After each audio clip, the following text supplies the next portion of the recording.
Buy a house, rent it out, and build wealth, right? Simple. It's a tried and true formula, and certainly one way to stop trading time for money. But I know a lot of former landlords who are going to tell you it's not always as passive as advertised. Tenants trash properties, toilets break, roofs leak, carpets need replacing, and buildings and landscaping don't just magically maintain themselves. In this video, I want to cover 7 ways to add real estate to your portfolio, but do it in a way that serves you, your goals, and the time and money you have to invest. Along the way, I'll share the specific real estate investments that earn me hundreds of dollars a month in passive income without ever having to tile a bathroom or have a tenant call me in the middle of the night. First on the list is house hacking, and how this works is you buy a place that's larger than you need and you rent out the excess space. For example, the classic scenario here is to buy a duplex or a triplex. You live in one unit and you rent out the other units either on Airbnb or as long-term rentals, or you could buy a larger single family home, maybe a 4-bedroom, 5-bedroom. You live in one room and you rent out the others. What? Did we just become best friends? Yep. Play your cards right, and maybe you're able to significantly offset your housing expenses, maybe even zero them out, maybe even turn a profit on what for most people is their single biggest monthly expense. When I spoke with house hacking pro and author of the House Hacking Strategy, Craig Kurlop, he gave this general rule. Typically, you're going to sacrifice comfortability with profitability. And I think this is a broader real estate rule as well. The more work you're willing to put in, the better returns you're going to earn. For example, with fix and flip projects, fixer-upper projects, you've got to go source the deal, you've got to find and manage contractors to do the work, or you got to do the work yourself, and then you got to list it, you got to resell it. Potential for great returns? Yes, but passive? Not so much. But in house hacking, to Craig's point, the more non-traditional the setup, the better your financial returns are likely to be. To me, this seems most doable for younger professionals and couples who maybe you don't need as much space, you don't have kids yet, but doing it for just a few years can make a big impact on your net worth and on your path to financial independence. I want to share one alternative here that doesn't involve any bathroom or kitchen sharing, and that's Neighbor.com. This is the Airbnb for storage platform. The site aims to match you up with people who just need a place to store their stuff. Top hosts on the site report earning up to $10,000 a year, which could be a cool way to reduce your housing cost a little more passively if you've got extra space in your garage, your attic, your side yard. I've got my direct referral link for Neighbor in the description below if you want to check it out and use their cool little calculator to see how much your empty space might be worth. Number 2 on this list is land flipping, which has been billed as the best passive income model on the Side Hustle Show. Land flipping, for what it's worth, actually takes a ton of upfront work in sourcing deals, usually through direct mail. How it works is you find lists of parcel owners. You're making me lick envelopes? Oh, licking envelopes can be fun. Usually from county records offices, and maybe you target out-of-state landowners. Maybe they owe back taxes on the land. It's become a burden on them. And you send them this lowball purchase offer. If you find the right seller at the right time, maybe they're happy to get rid of that obligation and take the cash. Like any direct mail campaign, definitely a numbers game. And where does the profit come from? Once you have the deal, the common strategy is to resell that piece of land on a low monthly installment plan where the total number of payments add up to more than you paid. Maybe it's $99 a month for 5 years, for example. It's low enough to be kind of an impulse buy, kind of a cool thing to say, hey, I own a piece of dirt for just $100 a month. You start to stack up a few of these deals, and you can see how after the initial work, you could be collecting these checks, these direct deposits for years. To learn more about this business model, definitely check out my interview with Roberto Chavez or download this free land investing launch kit, which I'll link up below. Number 3 is traditional rentals. A couple friends of mine, Chad Carson and Dustin Heiner, both retired in their 30s thanks to the passive cash flow from their rental property empire.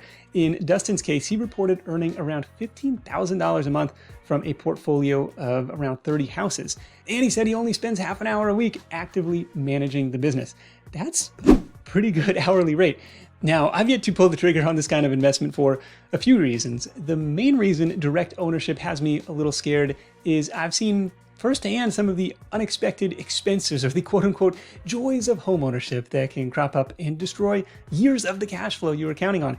If I were to go down this path, I would take a look at so-called turnkey platforms like Roofstock, like Memphis Invest, that are helping make the acquisition and management of these properties easier, especially for out-of-state investors. But with solid property management in place, this can be pretty hands-off. Roofstock, to their credit, makes it really easy to compare different investment properties all across the country. They've got these cool search filters and research tools to help you find the right home for your strategy. A lot of these already have tenants and property management in place, which makes it about as passive as landlording is ever going to be. One big advantage of traditional rental property investing is leverage. And by that, I mean you can borrow money to acquire cash flowing assets and then have the tenants pay down that debt over time. You also get to write off depreciation on the buildings, on your taxes, and anytime you can have a non-cash expense that gets taken off your taxable income, that's pretty cool.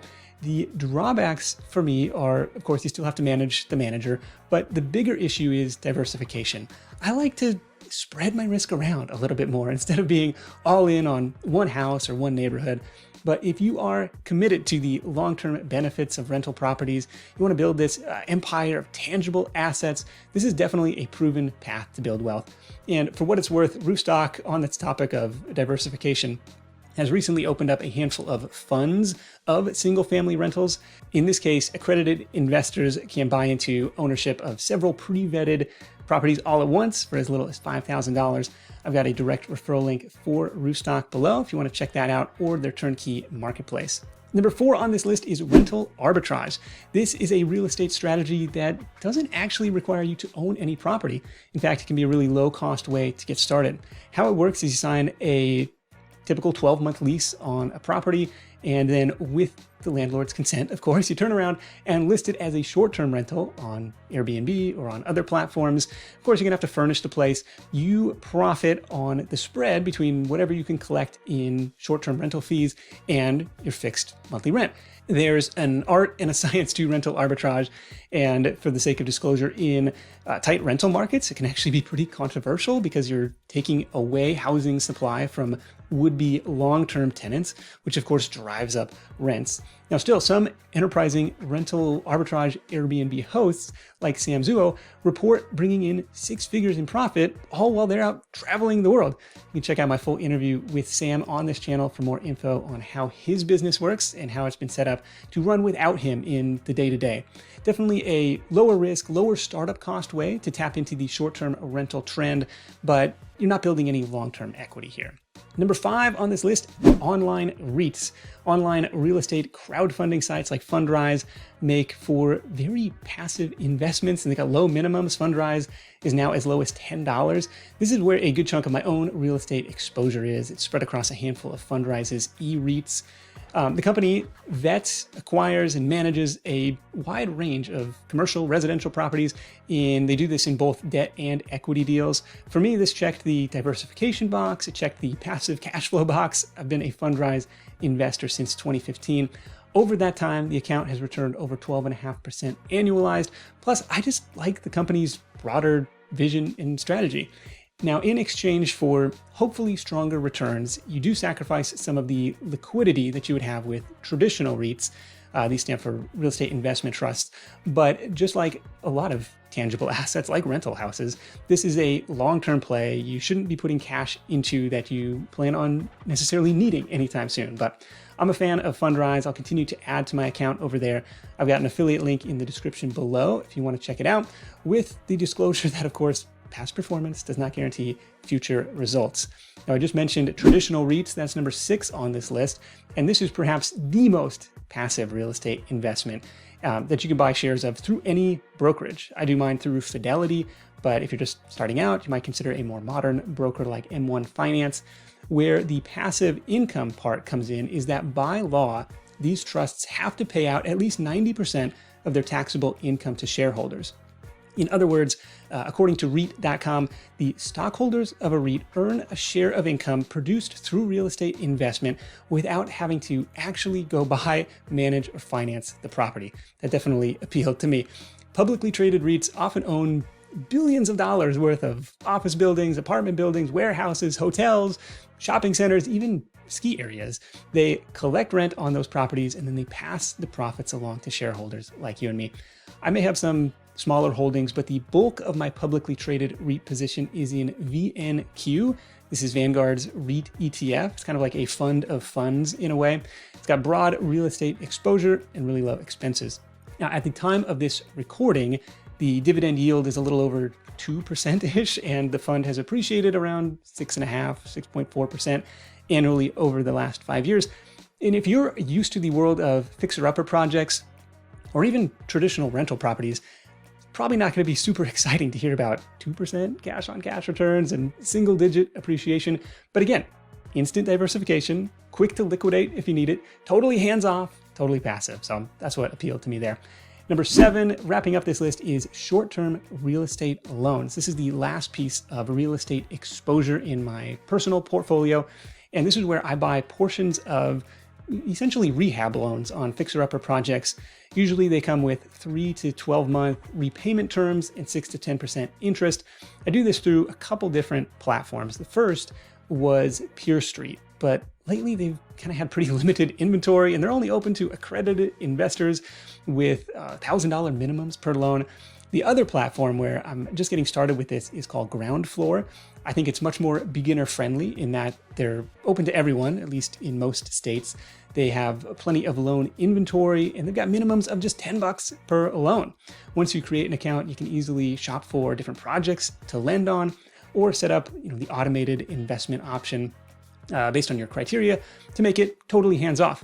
With $10 minimums compared to $1,000 minimums, a lot easier to build a diversified note portfolio here. If things go south on either platforms, you're having trouble getting paid, you got the property as collateral. So typically the platforms are going to help recover the principal there. In theory, that makes this type of lending lower risk than other non-secured lending on sites like Prosper or sites like Lending Club. I used to be big into peer-to-peer lending on Prosper back in the day. Now, like most investments, anything real estate related, I think it helps to take a long-term view. A lot of the time, you may not see amazing short-term results or short-term liquidity, but over the long run, real estate is a powerful way to build wealth, build passive income. I think it's an important part of your overall investment picture, and I'm not alone there. Lots of institutional investors target having 5 to 20% of their overall asset allocation in real estate. I'm around 10% today, and will likely add to that over the next couple years. Again, not investment advice, but let me know which of these options appeal the most to you. Give the video a thumbs up, and you can leave your vote in the comments below. Thanks so much for watching, and make sure to subscribe for more money-making ideas. Cheers.